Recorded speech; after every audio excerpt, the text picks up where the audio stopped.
여러분 반갑습니다. 출애굽기 말씀 묵상 시간입니다. 6월절 어린 양이신 예수 그리스도의 피를 통해서 우리가 진정한 새 출애굽을 이룰 수 있기를 간절히 소망합니다. 하나님께서 이 종말의 시대에 심판을 선언하십니다. 어떤 누구도 하나님의 심판을 피할 수는 없습니다. 하지만 여러분, 하나님의 심판을 피해서 구원에 이를 수 있는 딱 한 가지 방법이 있습니다. 그것은 6월절 어린 양의 피를 받아들이는 것입니다. 우리가 지금도 어린 양을 잡아야 한다는 것이 아니라 이미 2000년 전에 예수 그리스도께서 6월절 어린 양의 피가 되어서 그의 희생을 통해서 그를 믿는 모든 자들에게 구원을 선사하셨습니다. 그러므로 우리에게 있어서 새 출애굽은 예수 그리스도를 믿고 예수님과 함께 연합하여 죽고 예수님과 함께 연합하여서 다시 살아는 이 영적 거듭남을 통해서 영적인 새 출애굽이 이루어질 수 있습니다. 여러분, 이 구원에 대한 모든 모티프가 바로 출애굽에 있습니다. 이 출애굽 모티프를 이해하지 못한다면, 특별히 오늘 내일에 걸쳐서 이 6월절 어린 양의 의미를 제대로 이해하지 못한다면 예수 그리스도의 십자가 사건도 잘 알 수 없을 것이며, 예수 그리스도의 십자가를 알지 못한다면 그의 부활의 의미도 알 수 없을 것이고 우리에게 구원은 없을 것입니다. 그러므로 오늘과 내일 말씀은 굉장히 중요합니다. 잘 여러분 소화하면 이 복음의 핵심을 알 수가 있습니다. 특별히 이 6월절 어린 양에 대해서 오늘은 구약적 관점에서, 내일은 신약적 관점에서 좀 더 자세하게 설명을 드리도록 하겠습니다. 오늘 말씀은 출애굽기 12장 1절에서 36절까지입니다. 주일 본문과 월요일 본문, 오늘 본문을 함께 다뤄보도록 하겠습니다. 여러분 10가지 재앙 기억하시죠?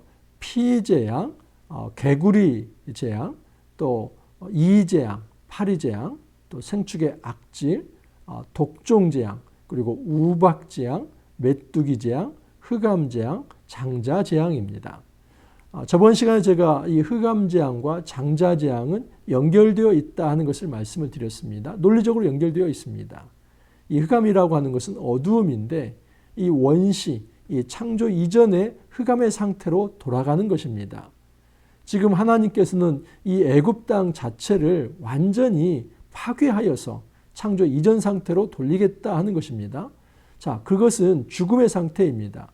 그 죽음의 상태의 절정이 바로 장자를 치는 재앙입니다. 그런데 그 흑암이 있는 그 밤에 하나님께서는 고센 땅 이스라엘 백성이 있는 곳에는 빛이 임하게 하였습니다. 다시 말해서 이 흑암과 장자의 재앙이 단지 심판만이 아니라 하나님의 구원이 동전의 앞뒷면처럼 동시에 일어난다 하는 것을 우리가 알 수 있습니다. 자, 우리가 하나님께서 주신 이 마지막 장자의 재앙을 통해서 어떻게 이 심판 사건이 그의 백성들에게 구원이 될 수 있는지 좀 더 깊이 살펴보려고 합니다. 출애굽기 12장 1절에서 이제 6절까지 먼저 한번 읽어드립니다. 여호와께서 애굽 땅에서 모세와 아론에게 일러 말씀하시되 이 달을 너희에게 달의 시작 곧 해의 첫 달이 되게 하고 너희는 이스라엘 온 회중에게 말하여 이르라 이 달 열흘에 너희 각자가 어린 양을 취할지니 각 가족대로 그 식구를 위하여 어린 양을 취하되 그 어린 양에 대하여 식구가 너무 적으면 그 집의 이웃과 함께 사람 수를 따라서 하나를 취하며 각 사람이 먹을 수 있는 분량에 따라서 너희는 너희 어린 양을 계산할 것이며 너희 어린 양은 흠없고 1년 된 수컷으로 하되 양이나 염소 중에서 취하고 이달 열 나흘 날까지 간직하였다가 해질 때에 이스라엘 회중이 그 양을 잡고, 여러분 1절에서 6절까지 이 6월절에 대한 간단한 도입을 하고 있습니다. 근데 여기서 핵심은 어떤 단어이냐면 키워드는 사실은 온 회중입니다. 하나님께서 이스라엘 백성에게 이 6월절 어린 양을 잡고 그 밤에 이 6월절 어린 양을 먹으라고 하시는데 그 대상을 온 회중으로 이야기를 하고 있습니다. 온 회중이라는 것은 올 이스라엘 전체 백성을 이야기합니다. 여러분, 우리는 6월절 어린 양을 지키지 못하는 것에 대해서 여러 가지 핑계를 좀 댈 수 있습니다. 저는 너무 가난해가지고 어린 양을 잡을 수 없습니다. 우리 가족은 좀 가난해서 우리 집에는 양이 없기 때문에 이 유월절 제사에 참여할 수 없습니다. 그렇게 이야기할 수 있습니다. 그런데 지금 하나님께서는 이 핑계를 대지 못할 정도로 방법을 얘기하십니다. 무슨 얘기냐면 그 어린 양에 대하여 식구가 너무 적으면 그 집의 이웃과 함께 사람 수를 따라서 하나를 취하며, 여러분 지금 이 어린 양 한 마리를 예를 들어서 저희 가정이 자녀가 3명이기 때문에 5명입니다. 그 5명이 그냥 한 마리를 먹느라 낑낑대고 이게 아니라 좀 두세 가정이 함께 모여서 10명이 어린 양 한 마리를 먹으라, 이런 의미입니다. 그러므로 지금 이 유월절 어린 양은 어떤 한 가족이 힘이 있으면 그것을 먹을 수 있고 또는 가난하면 먹을 수 없는 그런 것이 아니라 이건 공동체에 준 계명입니다.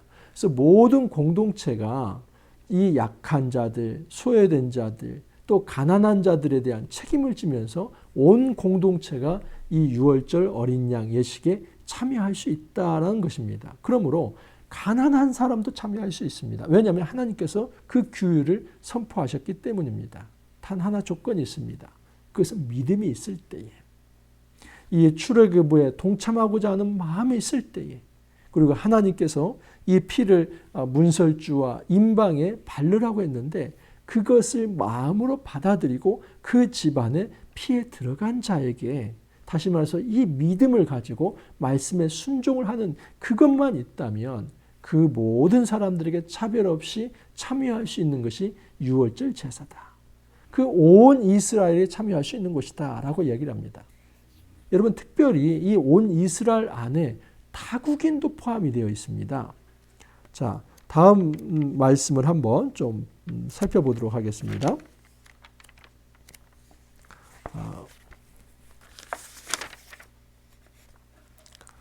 12장 48절을 보면 너희와 함께 거류하는 타국인이 여호와의 유월절을 지키고자 하거든 그 모든 남자는 할례를 받은 후에야 가까이하여 지킬지니 곧 그는 본토인과 같이 될 것이나 할례 받지 못한 자는 먹지 못할 것이니라.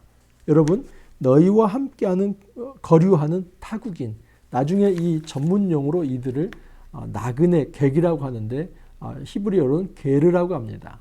이 게르는 분명히 태생은 타국인이지만 그들이 믿음으로 하나님 백성이 되고자 하는 결심을 갖고 들어온다면 할례를 받고 하나님의 언약 백성이 참여할 수 있는 그 제사에 참여하게 합니다. 여러분 다시 말해서 이스라엘 백성이 출애굽할 때에 혈통적으로 아브라함의 혈통만 이스라엘 백성으로 취급이 되어서 그들만 출애굽한 것이 아니라 비록 이집트인이라 할지라도 또는 아시아인이라 할지라도 아프리카인이라 할지라도 이 할례를 받고, 할례를 받는다는 것은 믿음으로 하나님을 받아들이는 겁니다. 그리고 그 믿음으로 하나님 백성으로 다시 태어나는 겁니다. 이 믿음을 가진 자에게는 이 유월절 제사에 참여할 수 있다. 이 유월절 제의에 참여할 수 있다. 그렇게 말씀을 한 겁니다. 그러므로 이 온 이스라엘이라는 말 속에는 가난한 자에 대한 차별도 없고 인종적 차별도 없습니다. 단 하나의 조건이 있다면 그 조건은 바로 믿음입니다. 믿음만 있다면 어떤 인종이나 또는 어떤 사회적 신분이나 계층이나 또는 어떤 가난이나 이것이 아무 문제 없이 모든 사람에게 차별 없이 그 유월절 제의에 참여할 수 있다는 사실입니다. 또 하나, 여러분 이런 핑계를 댈 수 있습니다. 아니 갑자기 이런 말씀을 하시면 어떻게 우리가 유월절 어린 양을 준비할 수 있습니까? 근데 갑자기가 아닙니다. 왜냐하면 3절을 보면 너희는 이스라엘 온 회중에게 말하여 이르라 이달 열흘에, 이 열흘에 너희 각자가 어린 양을 취할지니, 그러니까 어린 양을 취하는 것은 며칠이냐면 열흘입니다. 근데 그 어린 양을 잡는 날이 언제이냐면 6절에 보면 이달 열 나흘날까지 간직하였다가 해질 때 이스라엘 회중이 그 양을 잡고, 그러니까 어린 양을 취하는 때가 10일이고 그리고 어린 양을 잡는 날이 14일입니다. 그러면 며칠의 여유가 있습니까? 나흘의 여유가 있는 것입니다. 이 나흘이라고 하는 숫자는 충분히 준비할 수 있는 숫자입니다. 만약에 우리 집에 어린 양이 없다면 좀 우리가 어린 양 없습니까? 좀 같이 이걸 준비할 수 있을까요? 이런 말을 하면서 그 밤을 기다릴 수 있는 충분한 시간적 여유가 나흘의 시간입니다. 그러므로 이 온 이스라엘이 된다고 하는 것은 단지 태생적, 혈통적인 어떤 것이 아니라 충분한 시간과 충분한 환경을 배려하신 그 하나님을 의지하면서 적극적으로 내가 이 유월절 어린 양에 참여하겠다고 한 그 무리, 믿음 공동체, 할례 공동체가 바로 온 이스라엘이다 라고 말할 수 있습니다. 자, 그 온 이스라엘이 이제 어떻게 참여하는지 보십시오. 7절을 보면 그 피를 양을 먹을 집 좌우 문설주와 임방에 바르고, 그러면 여러분 이 문설주라고 하는 것은 문 기둥입니다. 그 문 임방은 그 설주 위에 있는 어떤 횡목을 의미합니다. 쉽게 말하면 집 대문에다가 빨간 칠을 해놓으라는 겁니다. 피를 바르는 겁니다. 여러분 그 당시에는 이 가옥이 어떤 흙으로 대부분 지어졌고, 그리고 창문이 거의 없습니다. 창문의 역할은 공기 유통을 하는 공조를 위한 것이 아니라 안에서 밖으로 조금 쳐다볼 수 있을 정도 살짝 내놓는, 그러면 그렇지 않으면 아예 창문이 없습니다. 그러면 그 집 안에 들어갈 수 있는 유일한 통로가 어디냐면 문입니다.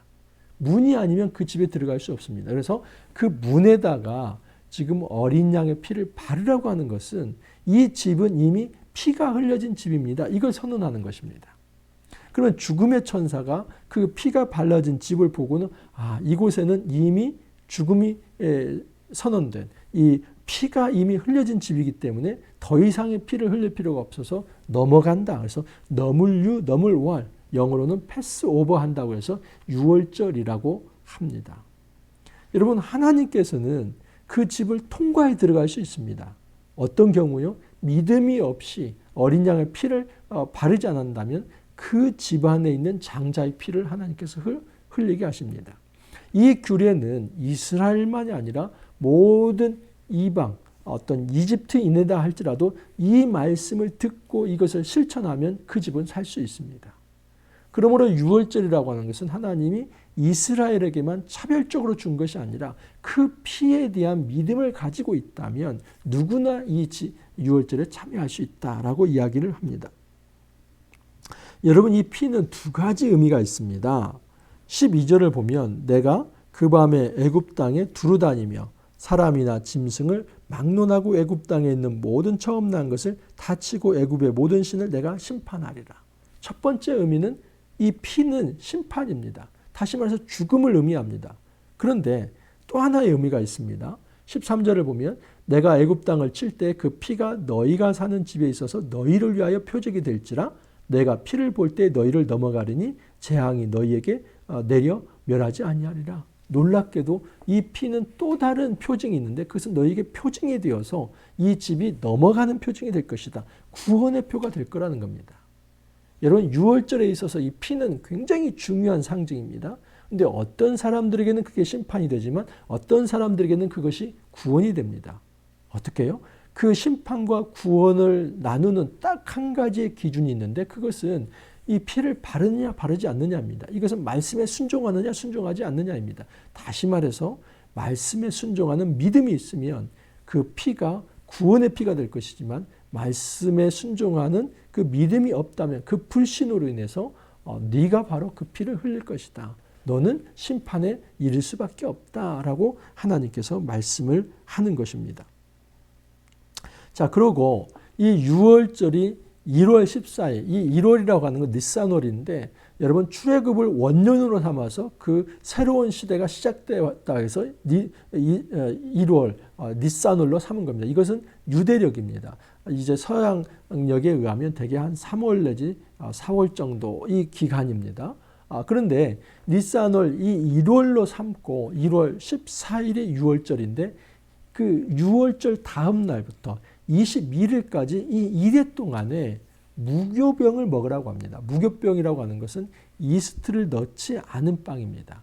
어떤 효모를 통해서 발효시키지 않은 빵, 그 어떤 누룩이 없는 빵, 그것이 바로 이 무교병입니다. 여러분 무교병을 먹어야만 하는 이유가 있습니다. 그것은 무엇이냐면 이 밤이 지나고 그 아침이 되면 바로 출애굽을 해야 하는데 출애굽을 바로 해야 하는 사람들이 여러분 이스터 나가서 빵 굽고 이건요 여러분 그 출애굽 정신에 맞지 않습니다. 출애굽 정신은 뭐냐면 오늘 말씀에 떨어졌다면 즉각적 순종을 통해서 바로 일어서는 겁니다. 그러면 바로 일어서야 하기 때문에 그냥 먹을 것이 필요한데 무교병 어떤 누룩이 없는 어떤 발효의 시간이 필요하고 바로 그냥 구워서 나갈 수 있는 그래서 이 무교병이 상징하는 것은 하나님 말씀에 즉각적으로 순종해서 믿음으로 반응하며 출애굽의 첫 발을 떼는 것 이것을 의미합니다. 이것은 대대로 지켜져야 할 거라고 얘기를 합니다. 여러분 이 출애굽의 유월절과 무교절은 하나로 엮여져 있습니다. 1월 14일이 유월절이고 1회 동안 1월 21일까지 지켜지는 것이 무교병입니다. 그것은 뭐냐면 이 어린 양의 피를 바르는 믿음 그리고 하나님의 말씀에 즉각적으로 순종하면서 당장 일어서서 첫 발을 떼고 미지의 땅이지만 하나님 말씀에 따라서 나가서는 것 이것을 대대로 교육시키기 위해서 유월절과 무교절을 대대에 지키라고 말씀을 한 것입니다. 자, 12장 21절 이하로 이제 넘어오면 이 피에 대해서는 12장 21절에서 23절까지 한 번 더 설명되어 있습니다. 그것은 앞에 말씀을 드렸습니다. 자, 29절 이하에서 새로운 부분이 하나 나오는데 밤중에 여호와께서 애굽 땅에서 모든 처음 난 것 곧 왕위에 앉은 바로의 장자로부터 옥에 갇힌 사람의 장자까지와 가축의 처음 난 것을 다 치심에 그 밤에 바로와 그 모든 신하와 애굽 사람이 일어나고 애굽에 큰 부르짖음이 있었으니 이는 그날의 죽음을 당하지 아니한 집이 하나도 없었음이었더라. 이건 심판이 시행된 것입니다. 근데 무엇이 시행됐냐면 마지막 재앙인 10번째 재앙 장자가 죽는 재앙입니다. 다시 한번 말씀을 드립니다. 이 10번째 장자를 치는 재앙은 어떤 재앙과 이렇게 맞물려 있다고요? 첫 번째 재앙인 나일강의 피로 물드는 재앙입니다. 이 나일강은 생명의 젖줄이었습니다. 그 나일을 통해서 이스라엘 백성, 애굽 백성에게 생명이 전가된다고 생각을 했습니다. 그런데 그 나일의 신을 하나님께서 치신 겁니다. 그래서 더 이상 나일의 신은 이 애굽 사람들에게 생명을 줄 수 없다. 오히려 피로 변하게 해서 이 애굽 전역이 죽음으로 신음할 것이다. 그것이 그 예언이 이제 성취되는 것이 10번째 재앙, 장자의 죽음입니다. 자, 그런데 이 장자의 죽음에서 한 가지 알 수 있는 것은 하나님께서 철저히 수학적으로 회계하고 계산을 한다는 사실입니다. 13장 1절을 한번 보십시오. 이제 내일 모레 말씀인데 이 모든 유월절 규례가 끝나고 하나님의 백성과 함께 결산하는 것이 하나 있습니다. 이것은 아주 수학적으로 정확한 결산입니다. 13장 1절에 이런 말씀이 있습니다. 여호와께서 모세에게 일러 이르시되 이스라엘 자손 중에서 사람이나 짐승을 막론하고 태에서 처음 난 모든 것은 다 거룩히 구별하여 내게 돌리라. 이는 내 것이니라 하시니라. 쉽게 말하면 하나님께서 이 유월절을 지나고 그의 백성은 다 내 것이다. 누구요? 특별히 처음 난 것은 다 내 것이다 라고 선언을 합니다. 내일 이 의미가 무엇인지 조금 더 자세히 설명하겠습니다. 제가 민수기를 통해서 이제 장자를 하나님께서 내 것이라고 하는 것이 레위인을 내 것이라고 하는 것이고 레위인을 내 것이라고 했을 때는 이스라엘 전체를 내 것이라고 하는 이 하나님의 계산 방식을 내일 조금 더 자세히 살펴볼 것입니다. 근데 여기서 한 가지 짚고 넘어갈 건 뭐냐면 하나님은 애굽의 장자를 심판하시되 이스라엘 백성의 장자를 살리셨기 때문에 그 장자는 하나님께서 피를 통해서 값을 주고 산 것이기 때문에 그 모든 장자는 하나님 거라는 겁니다. 왜냐하면 애굽 땅에 있는 모든 장자들 생축의 초태생까지 다 죽었습니다. 그러나 이스라엘 백성에서는 유월절 어린 양이라는 피의 대가를 통해서 이제 이스라엘 장자와 이스라엘 생축들이 다 살아있기 때문에 그것은 값으로 산 것이기 때문에 하나님의 소유가 되었다는 겁니다. 여러분 장자는 모든 나머지의 가족을 대표하는 겁니다. 그러니까 장자를 내 것이라고 했을 때는 이스라엘 전체 백성을 하나님께서 내 소유, 내 백성이다 라고 말씀을 하는 겁니다. 출애굽기 19장 5절 6절에 보면은 이 말씀이 선언이 됩니다. 이스라엘 백성과 시내산에서 언약을 맺을 때 그들은 거룩한 백성, 나의 소유, 나의 보배로운 존재, 제사장 나라가 될 것이다. 하나님의 선언입니다. 하나님께서 나의 백성, 내 백성 만들기 위해서 하나님께서는 장자의 피를 흘리게 한 것입니다. 특별히 어린 양의 피를 흘리게 한 것입니다. 내일 그 어린 양의 피가 왜 이스라엘 백성에게 구원의 피가 되는지는 신약적 관점에서 다시 한번 자세하게 설명을 드리도록 하겠습니다. 자, 하나님의 이 10가지 재앙이 다 끝나고 그 속에서도 하나님은 이스라엘 장자들을 구원하심으로써 진정한 승리가 이루어집니다. 이제는 애굽의 바로가 패배를 인정할 수밖에 없습니다. 31절을 보면 밤에 바로가 모세와 아론을 불러서 이르되 너희와 이스라엘 자손은 일어나 내 백성 가운데서 떠나 너희의 말대로 가서 여호와를 섬기며 너희가 말한 대로 너희 양과 너희 소도 몰아가고 나를 위하여 축복하라 하며 얼마나 급했는지 아침이 밝기도 전에 그 밤에 모세와 아론을 불러서 제발 나가라. 그래서 그 죽음의 밤을 지나고 새로운 광명의 아침이 됐을 때 출애굽이 이루어집니다. 여러분, 바로가 철저하게 자기의 패배를 인정한 것입니다. 이 이야기는 무엇이냐면 이 10가지의 재앙을 통해서 하나님과 바로의 전투에서 하나님과 이 이집트의 신의 전투에 있어서 하나님이 승리하셨다 하는 것을 선언을 하는 겁니다. 그 승리의 대표적 이 어떤 이 상징적 모습이 있습니다. 이스라엘 자손이 모세의 말대로 하여 애굽 사람에게 은금 패물과 의복을 구하며 여호와께서 애굽 사람들에게 이스라엘 백성에게 은혜를 입게 하사 그들이 구하는 대로 주게 하심으로 그들이 애굽 사람의 물품을 취하였더라. 어떤 사람들은 뭐 나올 때 약탈했다 그런 얘기를 하는데 사실은 이건 약탈이라는 의미라기보다는 여러분 이 승리했을 때의 전리품과 같은 것입니다. 근데 그것은 어떤 막 사람을 죽여서 빼어서 오는 것이 아닙니다. 지금 애굽 사람 입장에서는 그 장자가 다 죽는 그 순간에 하나님이 어떤 분이신지를 알게 되었고 이스라엘을 내지 않는다면 나머지 우리 모두도 죽게 된다는 것을 알기 때문에 어서 나가 주십시오 이렇게 한 겁니다. 그리고 당신들이 은금 패물을 구한다면 이것도 가지고 가십시오 이런 모양새입니다.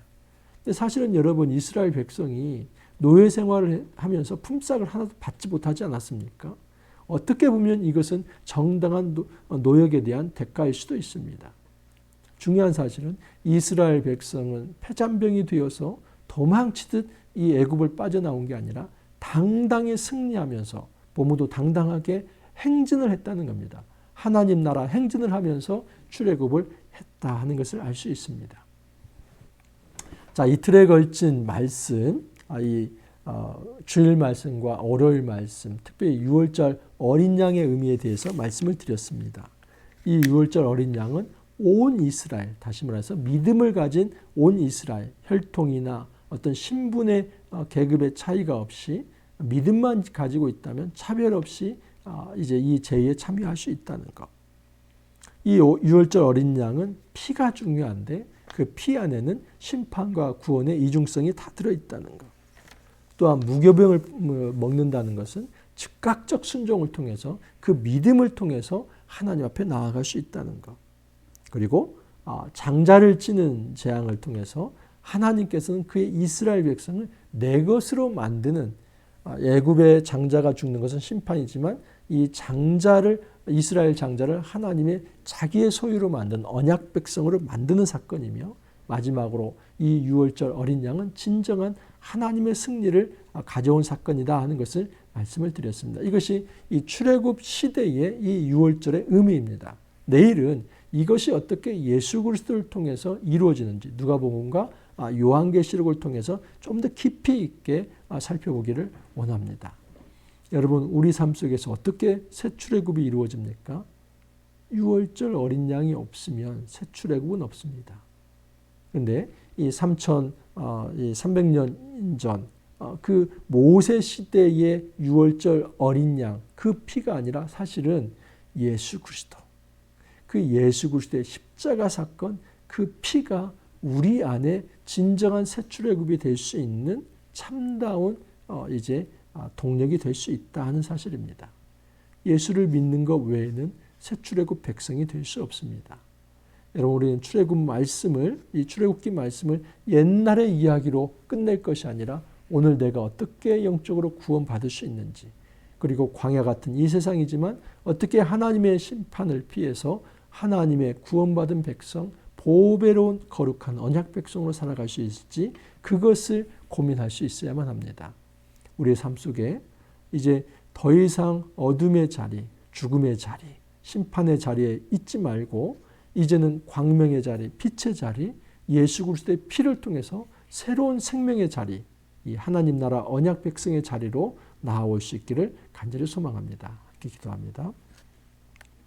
주님 감사합니다. 새로운 한 주가 시작되었습니다. 이제 이번 주가 끝나면 출애굽기 말씀도 끝날 것입니다. 주님 도와주옵소서. 우리가 진정한 우리 삶 속에 예수 그리스도의 어린 양의 피를 통해서 새 출애굽이 이루어지게 하여 주시사 우리가 더 이상 죄와 사망의 종노릇 하지 아니하고 이제는 예수 그리스도와 함께 연합하여서 정말 생명 가운데 거하게 하시며 하나님 백성으로 당당하게 살아갈 수 있도록 축복하여 주옵소서. 감사하고 예수님 이름으로 기도하옵나이다. 아멘. 여러분, 오늘 하루 화이팅 하시고, 특별히 토요일 날 제가 잠언 세미나를 합니다. 자세한 것은 말씀의 빛교회 홈페이지 이제 행사 게시판에 기록을 해 놓았습니다. 네이버에 이제 말씀의 빛교회를 치시면 그 홈페이지에 찾아 들어갈 수 있습니다. 참고하시고 등록하신 분들 한해서 이제 유튜브를 통해 온라인 강의를 이번 주 토요일 날 오전 10시부터 오후 3시까지 하도록 하겠습니다. 잠언 말씀이 이제 5월, 6월 시작되는데 또 이 사경회에도 함께 참여하시길 바랍니다. 하루 잘 생활하시고 또 내일 찾아뵙도록 하겠습니다. 감사합니다.